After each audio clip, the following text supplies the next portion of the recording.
We're up to chapter 4, Mishnah 7. Very interesting Mishnah, very interesting and controversial teaching, and a fascinating author, Rabbi Tzadok. Rabbi Tzadok says, Al tifrosh min hatzibur, do not separate yourself from the community. Va'al tas atzmecha k'orchei dayanim, and don't make yourself as an advocate who arranges pleas before a judge. Va'al tas atar l'sgadol ba, and do not make the Torah a crown with which you glorify yourself. V'lo kardom lachbarbo, and not a spade with which to dig. V'kacha Hillel omer, and so Hillel would say, we had this earlier as a Mishnah earlier in chapter 1 of Pirkei Avos, ude ishtamish b'tagar chalaf, someone who exploits, someone who benefits from the crown of Torah shall fade away. Halamadata, you have learned from this, whoever seeks to benefit personally from the words of Torah, they remove their life from this world. I want to point out before we begin, in most texts of the Pirkei Avos, the first two clauses of not separating yourself from the community and not making yourself into an advocate who is lobbying before the judge, most texts don't have that, doesn't appear, but in our text that we do have, it does appear. Okay. Rabbi Tzadok is one of the most interesting personalities of the Mishnaic era. He appears at the period of the destruction of the Second Temple, and there's many interesting teachings about him, stories about him, and of course teachings that he himself taught us. The Talmud tells us that he was a famed ascetic. Says the Talmud, Rabbi Tzadok, for 40 years, before the temple was destroyed, he would have continuous, ongoing, self-imposed fasting. Why? Because he was using this as a means of prayer, as a means of advocating God to not destroy the temple. He had a premonition that the temple was going to be destroyed, and he says, I'm going to do whatever I can to stop it. And for 40 years, he would fast. It's not so clear when he would obviously need to eat, or else he'll die. But the Talmud gives us a description, and the Talmud tells us that he was so emaciated, he was so gaunt, that when he would eat something, when he would break his fast, you were able to see from outside of his body, you would have to see the food snaking into his stomach. He was so emaciated that it was evident from without. The Talmud says that he would take figs, and he would suck out the juices when he would break his fast. It was like the first cleanse. He was ahead of his time. But anyhow, a really interesting idea that for 40 years before the temple was destroyed, so we have a tradition, the temple was destroyed either the year 68 or the year 70, different opinions around that time. So either the year of 28 or the year 30 of the Common Era, this great sage, Rabbi Tzadok, says, I am going to myself stop this catastrophe from happening. The temple's going to be destroyed. I'm going to stop it. And he was praying and fasting for 40 years, and of course it was not successful. How did he know that the destruction of the temple was imminent?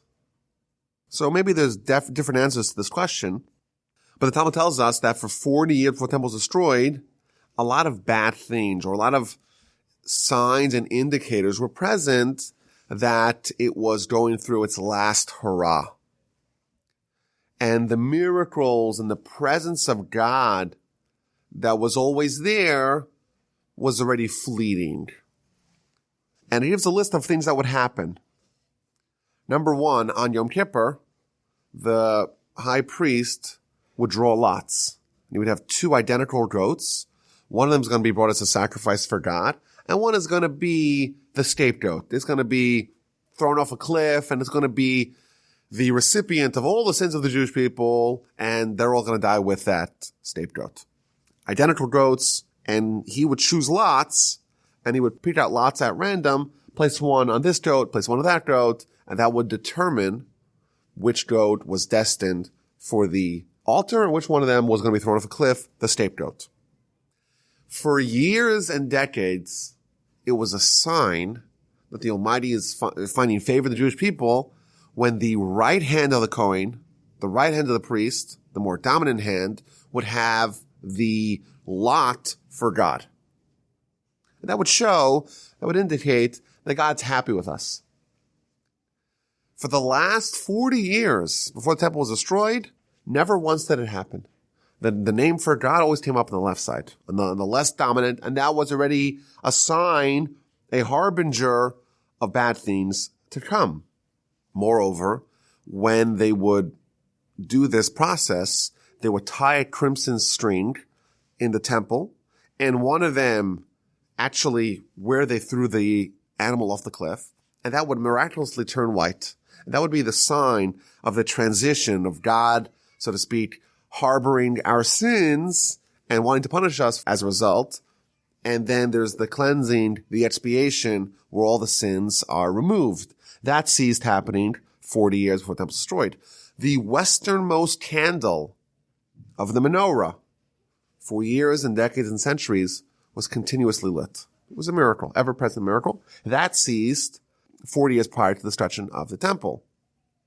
The doors of the temple, the doors of the sanctuary, would be independently opening, and they couldn't close them.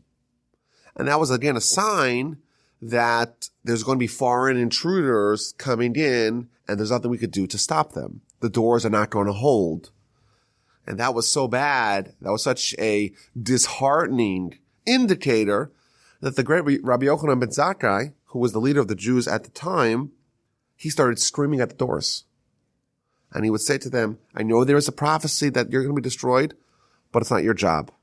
And he screamed at the doors with such intensity that the doors themselves closed. Moreover, elsewhere the Talmud tells us that the Sanhedrin, the collection of the greatest sages in the world that were permanently stationed in the temple grounds, in a place called the Marble Chamber, they abdicated.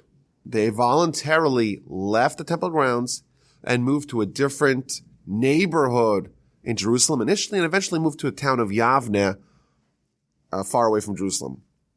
Why would they do that? Why would they voluntarily leave the temple grounds?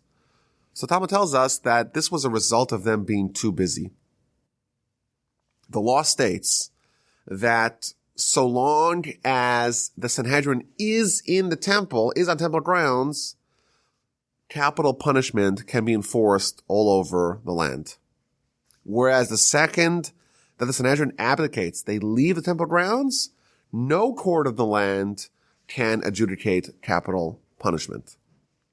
Because the courts were so busy adjudicating capital punishment, therefore the Sanhedrin felt that their role had been adjusted, and they did not want to be the court that's always busy with capital punishment, and therefore they left, and by leaving, they handcuffed every other court that they could no longer do capital punishment.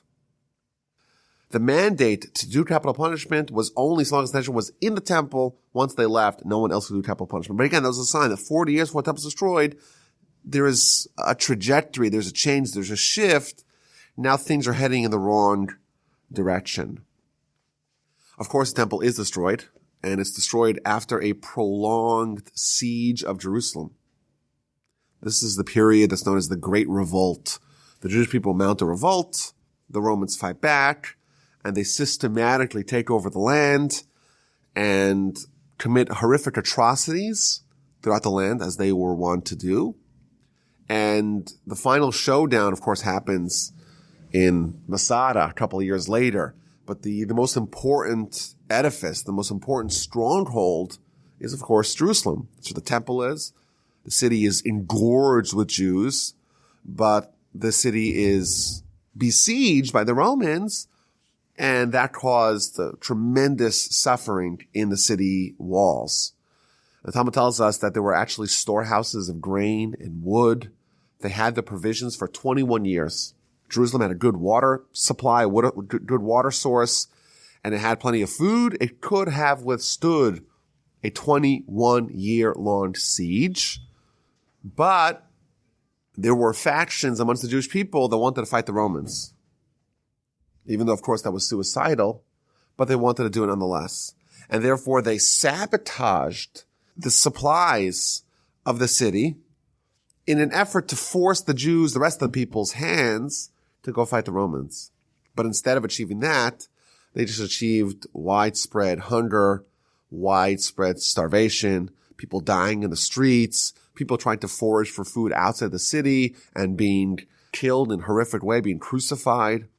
At one point, they were crucifying between 300 to 500 Jewish people that they caught every single day. Just a miserable, miserable time in our history, one of the low points of Jewish history. At this time, Rabbi Yochanan ben Zakkai was the leader of the Jews in Jerusalem, and he was in favor of coming with some sort of an accommodation with the Romans, but he couldn't even go out to negotiate with them because the Biryonim, the whippersnappers, they were guarding the gates and wouldn't allow anyone to go out. The one exception to that was they would allow Jews to go bury their dead. The Romans would, and the Biryonim would. They allowed the Jews to go bury their dead outside of the city. So we've told the story before in the past. Rabbi Yochanan ben Zakkai was very old. He lets out a rumor that he's very sick, and he lets out a rumor that he died, and they put him in a coffin, but he's still alive in the coffin. And they smuggle him outside the city. And even at the entrance of the city, the Biryonim were guarding the city walls, the city gates. They said, well, maybe he's still alive. Let's stitch some spears in just in case. And they said to him, no, you can't do that.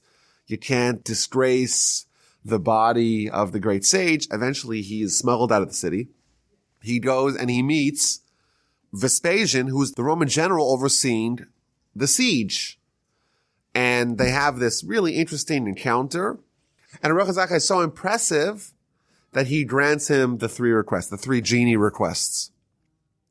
And he tells him, spare the city of Yavne and its sages. Spare the family of Hillel, the family of Rabbi Gamliel, the family of the Nasi. And his final request is, send us a doctor to heal Rabbi Tzadok. Rabbi Tzadok, again, has been fasting for 40 years. He is falling apart. He's emaciated. Send a doctor to heal him. The Talmud goes on to say what the doctor did. The initial treatment was they took some water and they mixed it with a little bit of bran. You know, when you have someone who's been fasting, been starving for so long, you just give them a big lavish meal, they're going to die. So they would slowly try to enlarge his stomach, give him a little bit of water mixed with some bran.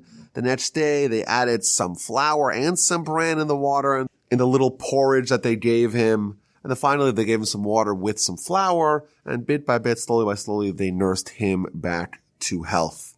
Now, it's interesting. The Midrash is going to tell us that Rabbi Tzadok, and most likely in line with his teaching in this Mishnah, he refused to accept this medical treatment. He didn't want to have any treatment for free. He insisted on paying every single dollar of the treatment he got. Similar to this idea that he teaches us in this Mishnah, don't use your Torah as a way to benefit. Don't make it a crown to get honor with. Don't make it a spade to dig with. Don't benefit from your Torah. I'm a giant Torah scholar, yes. And now I'm being given free medical treatment, yes. I don't want it. I'm going to pay every dollar, and he indeed did that. There's an interesting statement in the Midrash about Rabbi Tzadok. Rabbi Yochanan ben Zakkai, again, a great admirer of Rabbi Tzadok, he declared, if there were two people as great as Rabbi Tzadok, we only had one Rabbi Tzadok, but if there were two Rabbi Tzadoks, Jerusalem would not have been destroyed. This force, this saintly, ascetic sage, fasting and praying for 40 years to stop the temple from being destroyed, it wasn't quite enough. If there was two people doing that, that would have been sufficient. One more really dramatic story about Rabbi Tzadok before we go into the teaching.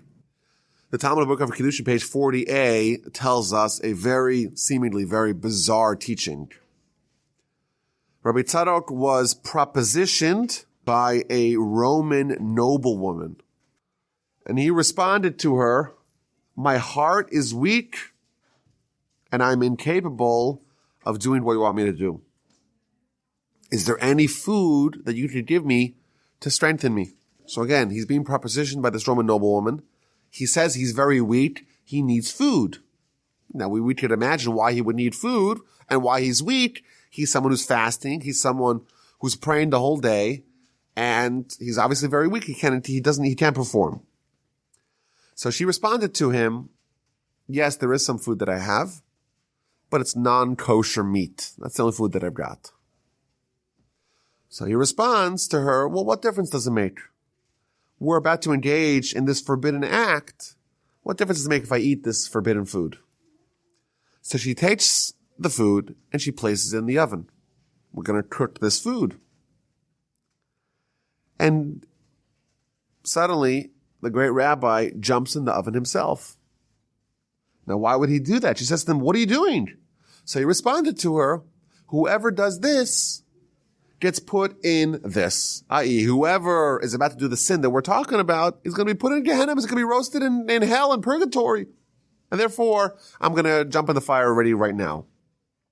So she responded to him, had I known that this was such a serious thing in your eyes, I would not have caused you such anguish. Initially, I wanted to preposition you to begin with. That's the story Talmud tells us in the book of Kiddushin, page 40a. What is going on over here? So I'll share with you one of the comments and how they explain what's going on, because there's a few problems. First of all, Rabbi Tzadok is purported to be a great sage. And the woman comes and wants to do a sin together. And he initially seems to acquiesce. And then she says, okay, you need some food, right? Well, let me give you some non-kosher food. And he says, okay, what difference does it make? And then only later on it seems like he has a change of heart. What's happening? So one of the commentaries tells us a very powerful insight. This story is indicative of a winning strategy against the Yetzer Hara. Yetzer Hara comes with a fever pitch. There's a few ways to try to engage or try to counter that fever pitch. You could try to say, you know what? I'm going to come back at you with a full force. You could do that, and maybe you'll be successful at that. But you have to realize that the Yetzer Hara is very vulnerable. Yes, it seems to be all-powerful. Yes, it seems to come with tremendous energy. But there is a flaw, there is a hole, there is a gap, there is a weakness that could be exploited. And that is that the peak of its powers are right at the beginning. And right away it begins to dissipate. So if you could outlast it, if you could just delay the conflict, we're told, of course, the central element of military strategy is you don't let the enemy determine the arena of conflict. You try to choose scenarios, situations in which your advantages are going to be present. Don't let them determine the arena of battle. Similarly over here, Yetzer Hara says, okay, let's do this sin. And you know what? It's very convincing. You have Yetzer Hara, the Almighty gives it to you, and its argument, its proposals are quite desirable. It's something that you may lust after. Well, how do you encounter that? How do you fight back? Well, you have to make a choice, right? But don't make a choice when the enemy is so strong. Weaken the enemy. Let its power deflate. Let its force dissipate. And only once it's much more weaker and much more manageable, then you say, okay, no problem. Let's encounter it. So what he's doing over here, he's teaching us how to go about this. The Roman noblewoman comes and says, okay, let's do this. Let's propose this sin together. And he says to her, sure, but I'm a little bit weak. I'm a little bit hungry. Is there any food to eat? Suddenly, after 40 years of fasting, he's suddenly hungry? No, of course not. This is a delay tactic. And she says, well, there is food, but it's not kosher. So he says, I'll eat the non-kosher as well. Doesn't make a difference. Just whoever's about to do what we're doing eats this food as well. Is he seriously considering to eat the non-kosher? No. He just recognizes this particular flaw in the enemy, which is the Yetzer Hara, is that its power is steadily decreasing. So the longer you wait, the weaker the enemy gets and the easier the victory over that enemy is. So as she's cooking the food, he takes a drastic measure. Now he has the force to recognize what the Talmud tells us, what the Jewish law states, that these kinds of adulterous encounters are something that you're better giving up your life to not transgress, and therefore he jumps in the fire. A very powerful story, a very dramatic story, but I think a very worthwhile insight to take away from Rabbi Tzadok, the great sage and the author of our Mishnah. And in our Mishnah, he's telling us a very powerful idea. He's telling us that we can utilize Torah in forbidden ways. We could take the Torah and turn it into a crown that we get glory from. We could turn it into a shovel, a spade that we dig with. We could use it to advance our own worldly agenda. And that's a sin. And if you do that, you deserve to die. Because the Torah is divine, and using it for this purpose, exploiting it to advance your own, this world's interest, that's a sin, and that's an unconscionable sin. And the commentaries tell us that the fact that he uses two different descriptors, number one, don't make it a crown to get glory from. Don't make it a spade to dig with. That's referring to honor. The crown is honor. Don't use it to gain honor. And money. Don't use it to advance your finances. There is one exception, noteworthy. If someone's getting honor, but the honor is not accruing to them, it's accruing to the Torah, well, then it's different. That would be an exception. But don't use the Torah to advance your own honor, and don't use it to try to get a material benefit from it. And he brings a shocking story. Can someone use their Torah greatness to save their lives? So you would think, well, there's almost anything we could do to save our lives. So there's just a terrifying story that they bring, the commentators bring on this Mishnah from the Talmud, the book of Nedarim. The Talmud tells the following story. There was a farmer who had orchards that was suffering the entire year. Why? Because the orchard was open to the public, and thieves would come into his orchard and steal all his fruits. And every day he comes to his orchards and he sees this fruit's missing. Overnight, some thieves came and they stole. And as the season progresses, there's fewer and fewer fruits on his orchard. And of course, he is stewing. He is mad. He's angry. He's full of rage against these heathens, these thieves that are stealing his produce, stealing his fruits. And then harvest season arrives. And there is a law that states that after fruits have been harvested, if there's a few little fruits in the ground that drop, well, then they're ownerless. Meaning that anyone who wants to come to take him could come take them.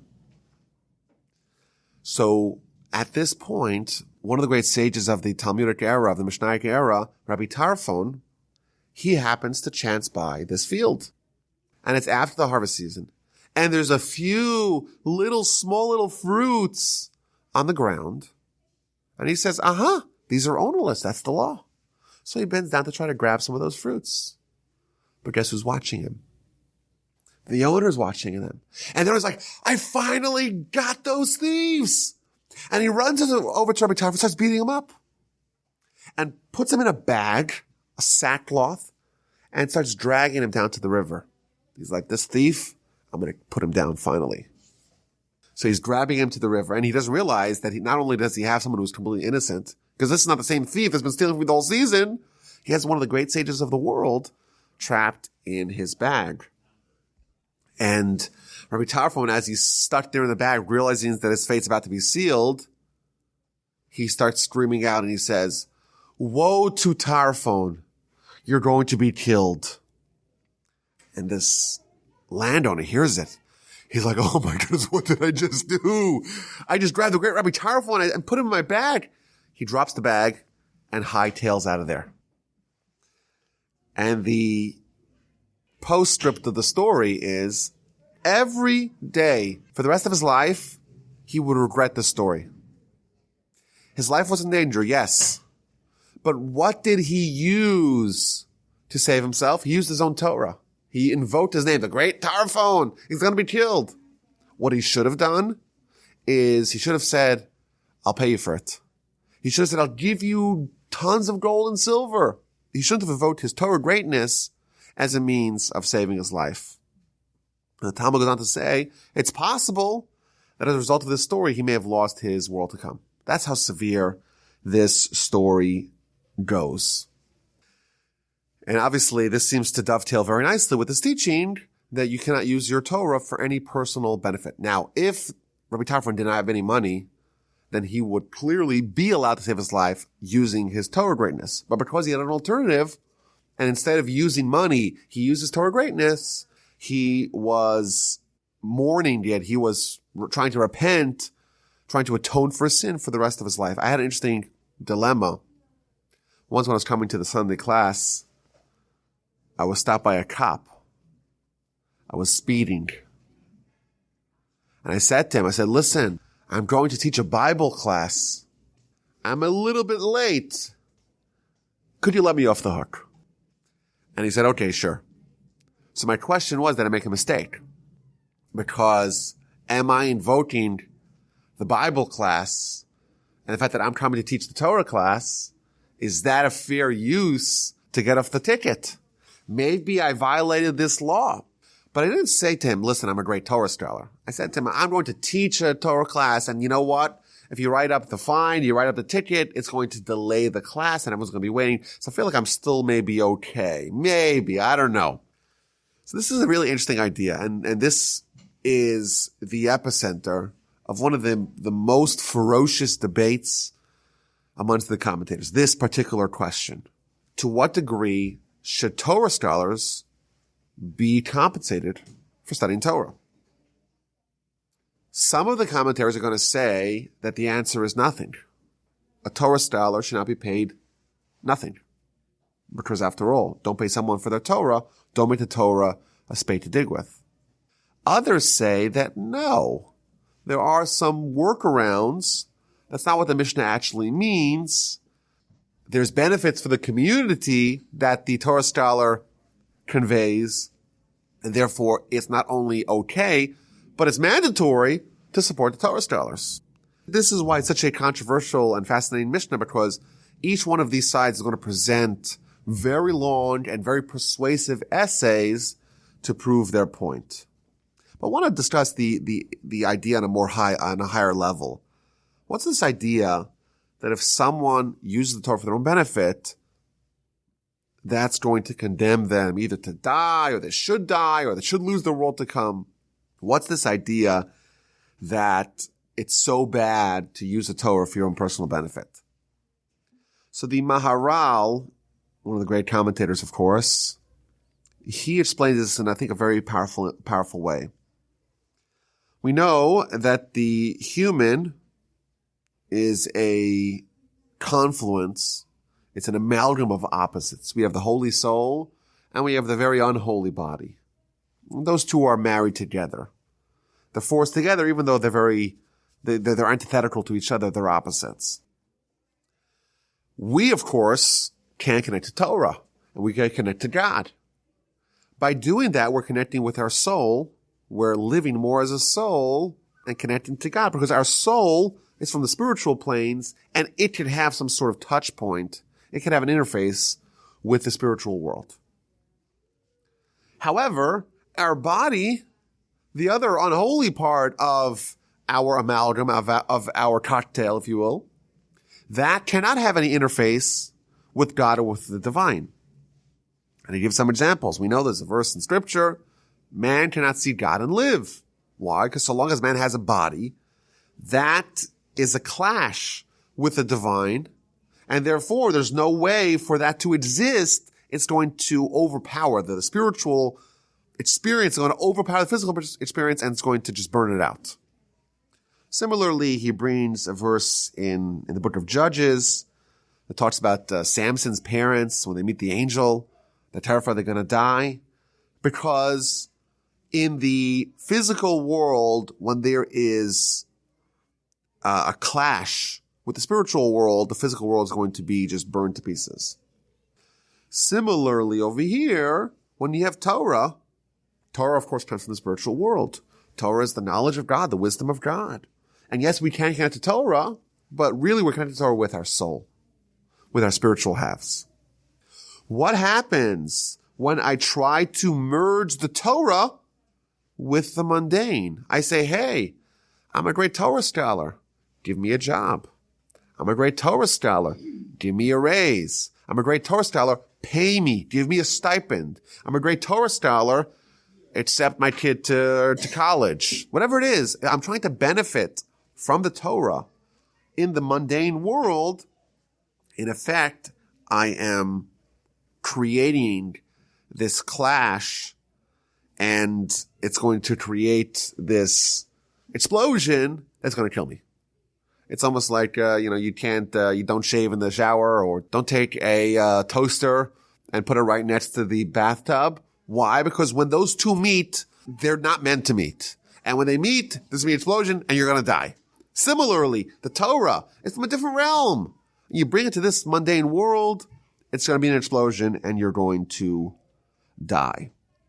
Now, I want to mitigate this point a little bit.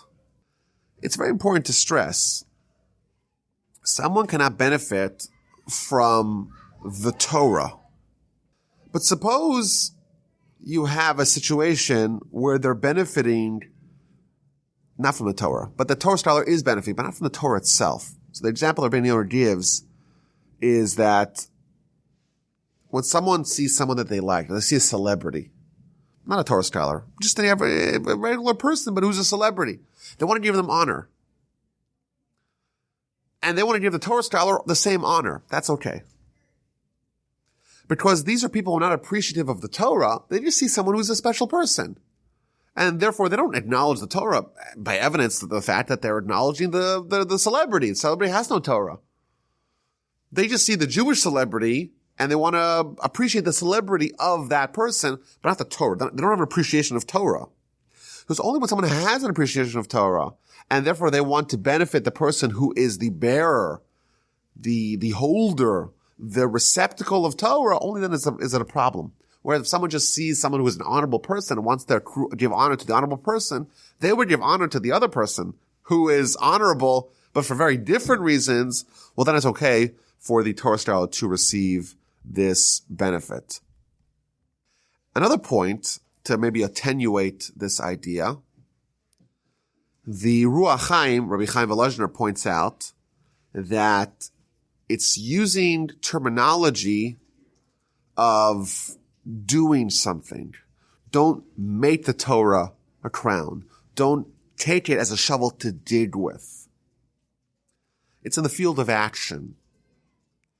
What that indicates is that when someone initially begins studying Torah, they're going to feel very good about themselves. And that's quite natural. After all, you're studying the Almighty's Torah. How could you feel anything but fantastic about yourself? And you may feel that you deserve some honor as a result, and that's perfectly normal. Having the feeling of deserving honor, that's okay, that's natural, that's expected. Don't make the crown. Don't dig the hole. Don't actualize that feeling.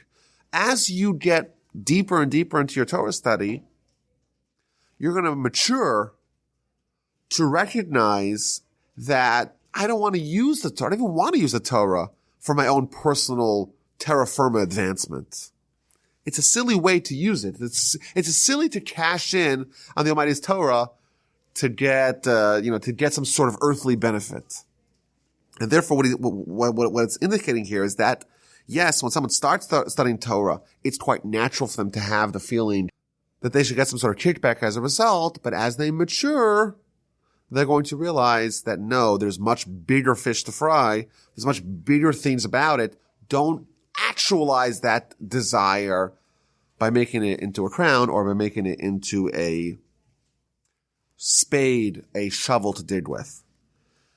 Now, in this particular Mishnah, there is a very famous, very long, and very, very controversial comment by the Rambam. The Rambam wrote a commentary in Mishnah, and in every Mishnah, almost every Mishnah, there is a comment of the Rambam, and on this Mishnah, he writes not a comment, it's an essay, maybe it's an essay and a half.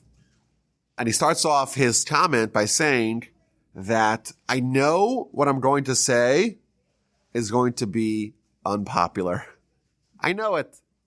And I know that people before me and people around me and people after me are going to disagree with me. But I'm going to do it nonetheless because I find that there's something that's corrupt that's happening and it has to be stopped. And there's no other way to interpret this Mishnah. And therefore, the fact that people are accepting money for their Torah, it's wrong. It's against the Mishnah. And I'm going to write about it to make that abundantly clear. And he begins by talking about the subject in general by noting that in the times of the Talmud, of course the Rambam comes about 1,000 years after the times of the Mishnah and the Talmud. In the times of the Talmud, says the Rambam, there were sages that were very, very, very poor. And there were other sages that were very, very, very wealthy. And if it was appropriate for the community to provide a stipend, to provide funding for the great Torah sages, you wouldn't have that income inequality. You wouldn't have a world in which there is such disparate financial statuses of the sages. Because if it's appropriate for us to give money to the sages, well, then they would have done it. And it's evidence of the fact that they didn't give Torah sages money that it was inappropriate. And he begins with the story of Hillel the elder. We know that he was a wood chopper. That is actually a field with a lot of upward mobility. And there was the famous episode where he was studying by Shammai and Avtalion, and he didn't have the small money to be able to pay to enter the house of scholarship. He had to climb onto the roof and listen into the lecture from the skylight, and he almost died as a result of this story. And we see that he's a great sage, and notwithstanding his greatness in Torah, he was destitute. He was so poor. Didn't even have the few nickels that are cost it to get into the lecture house. And if it was appropriate for him to benefit from his Torah, why would he be a wood chopper? Shouldn't he be getting a stipend from the community? It must be, says the Rambam, that it's inappropriate for someone to benefit from the Torah study, even if they're a great giant sage, as great as Hillel, who became one of the leaders of the Jewish people. And then he brings the story of Rabbi Chanina ben Dosa. Rabbi Chanina ben Dosa was also a giant Torah sage, but was destitute and would only have a small amount of carobs that would sustain them for the whole week. Then he brings the story of Karna. Karna was a judge, and he was a water drawer. He would go draw water from the well. Again, not a occupation that has a lot of income. And when he was hired to be a judge, he said to the litigants, he said to them, you have to pay me for my services, but just pay me the equivalent of what I would have made drawing water from the well for the duration of the time of the court case. Either hire someone to take my job, to lift the water out of the well for me, or pay me the equivalent of what it would have costed me.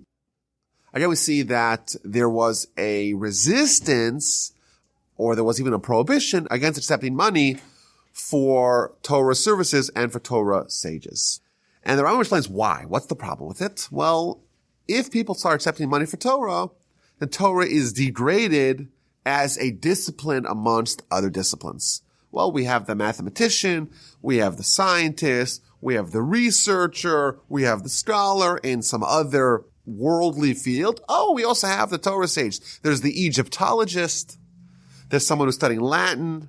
There's someone who's studying ancient Greek. You have someone who's the archaeologist, and they're all getting grants from the government. Well, let's give a grant from the government to the Torah sage as well. By doing that, we create a certain parity between Torah and other disciplines, and that, of course, is sacrilege. And finally, he ends off his piece by talking about that there are ways for someone to benefit they could, and this is appropriate, the Torah scholar could give his money to an investor, and the investor could invest for them. That would be okay. And in fact, that would be even preferable.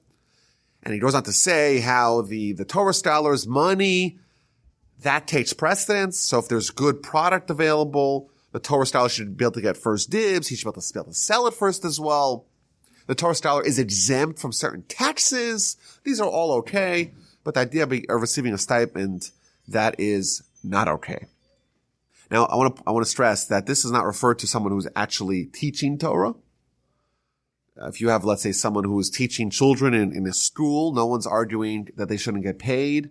And that isn't part of the discussion. But the idea of having someone who's studying Torah exclusively, they're upholding the city with their Torah study, for them to be paid just to study Torah is us accruing honor to the Torah scholar because of their Torah. It's someone we're giving the Torah scholar the spade to dig with, and that is a violation of this principle. So are we all making mistakes? I am the proud alumnus of a yeshiva in Israel that has roughly 5,000 scholars who receive a monthly stipend for studying Torah. These aren't teachers. These aren't people who are providing any service to the community. They go to study in the morning, they study the whole day, and then at the end of the month, they receive a check, a stipend. Now, granted, the stipend is not very large, but it's a stipend nonetheless. And there's 5,000 of them in one yeshiva in Israel, and there's many, many tens of thousands of them throughout the world. Is there something wrong with this? According to the Rambam, yes.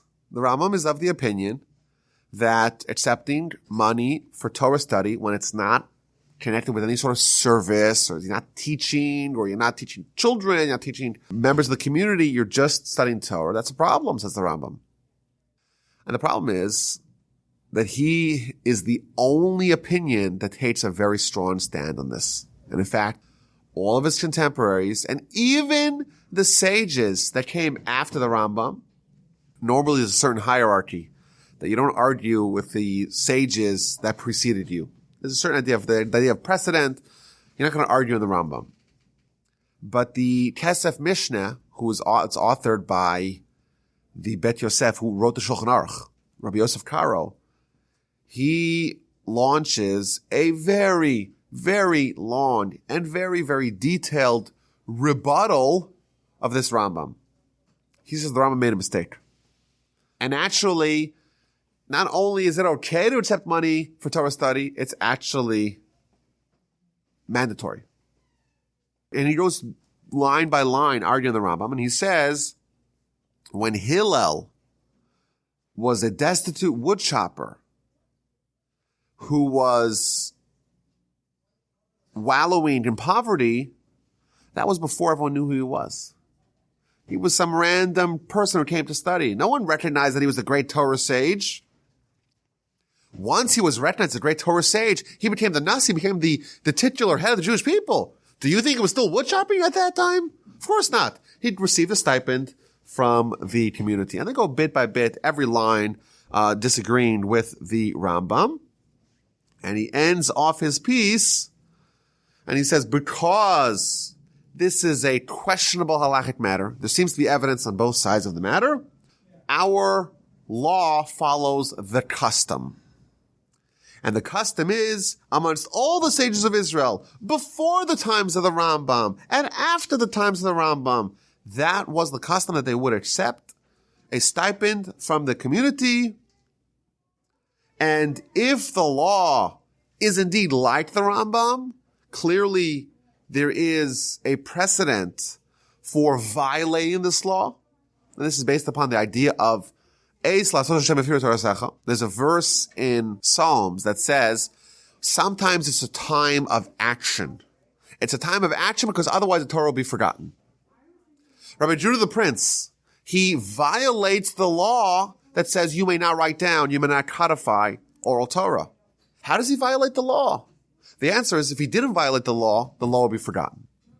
When there is a risk of the Torah being wholesale forgotten, then it's appropriate to violate only one law to save the rest of Torah.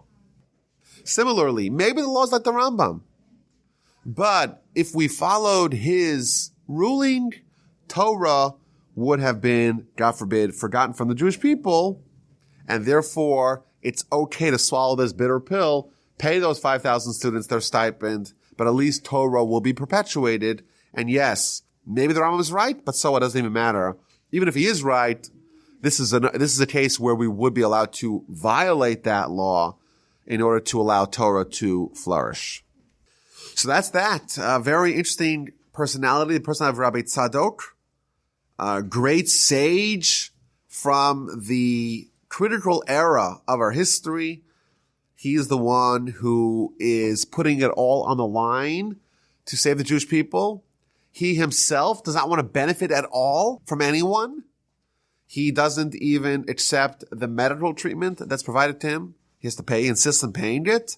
And he's teaching us this idea how when we have Torah, we cannot manipulate it. We cannot exploit it for our own personal advancement, for our own personal benefit. We may only use the Torah for the Torah's sake. And then we have a very interesting and very contemporary debate as to whether or not this idea applies, or how exactly it would apply to modern thought.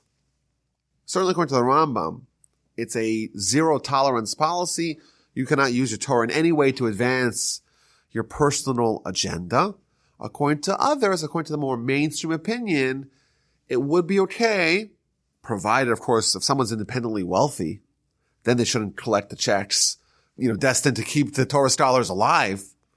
If they're able to finance their Torah study without resorting to getting paid for it, then of course they should do that. But in a general case, if someone is studying Torah, it's not only okay, it's appropriate for the community to help provide them a certain stipend, because after all, these are the cherished, choicest of our nation, and they're doing the Torah study that we really should be doing. They're doing it for us, and we want to help support them. Of course, if someone is doing something which is of material benefit for the community, if someone's like a rabbi in a shul, of course the rabbi should get paid. It's not a question. If someone's teaching, of course they should get paid for their services.